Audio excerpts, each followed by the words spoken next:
Let's say a customer needs a few skids delivered inside of the business that doesn't have loading docks at their location.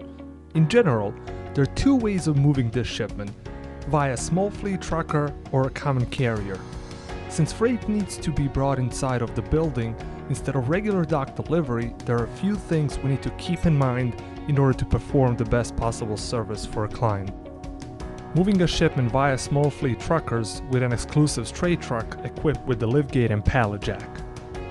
Some pros of this way of moving a shipment are: vehicle exclusivity.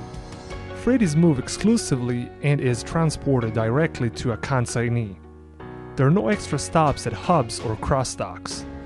This decreases the chances of freight being lost or damaged. Higher security of the cargo. Small fleet drivers pay more attention to details and in most cases are trained to use blankets, straps, load bars, so the freight remains intact. More convenient approach. Straight trucks have easier approaches to delivery locations in densely populated areas such as city downtowns or residential addresses. Better communication.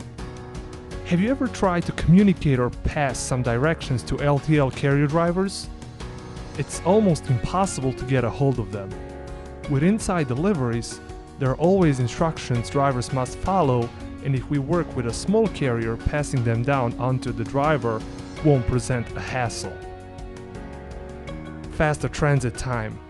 Without making any stops to hubs, smaller fleets are faster about getting to the final destination.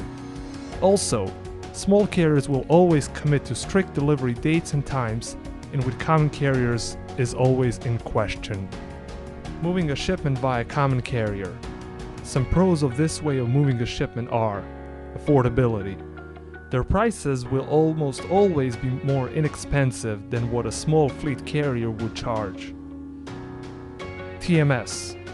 With common carriers, they offer a system which makes the entire process of moving a shipment simple to book and track. With smaller carriers, in most cases, we would have to do that manually.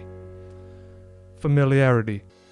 Even though this won't make much sense for some, there are customers who feel safer if their freight is being transported with big company names.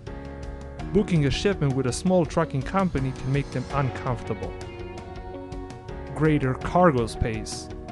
Common carriers, in comparison to straight trucks owned by small carriers, move these shipments on 53 vans.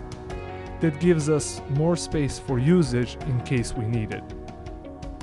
Greater truck availability. Due to the nature of the company size, they have better equipment availability to offer us and our clients. Combining the two. Sometimes, combining these two ways of moving a shipment can be a winning combination. If a client isn't willing to pay for an exclusive truck all the way, but still needs a good service at the delivery, there's always an option to take the freight via a common carrier to the closest hub to the consignee and perform a final mile delivery via small truckers. This is just one of the examples where it would make sense to mix and match. We will expand on all these nits and grits of the inside deliveries in one of our future videos. Until then, take care.